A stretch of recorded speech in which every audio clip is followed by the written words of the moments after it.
जितना प्यार जीजा करे ले दीदी से उतने प्यार साली करे ले निधि से।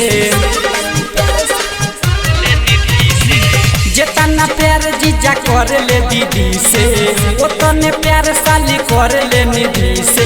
दुनू भाई से एक ही गो सड़वे से बहन सो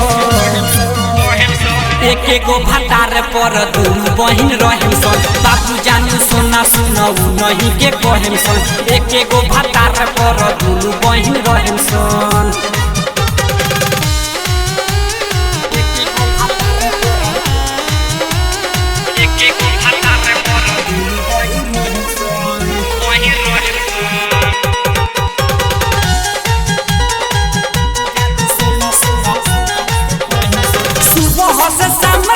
दीदी के साथ में रात से बिहान पर हमारे ही पास में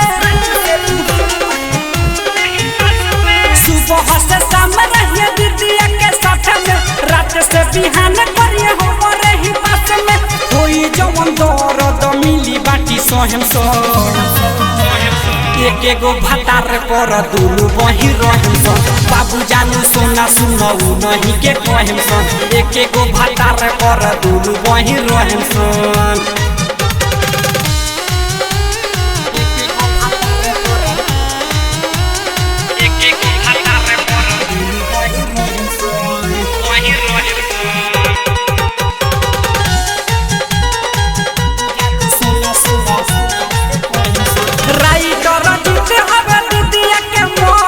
पहिले नजर में उ देख गइले तोरा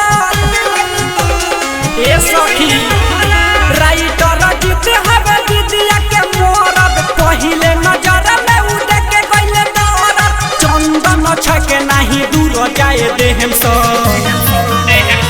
एक गो भतार पर दुनू बहिन रहम सन। बाबू जानू सोना सुनऊ नहीं के कहम सन। एक गो भतार पर दुनू बहिन रहम सन। Mix by Chandan Pandey.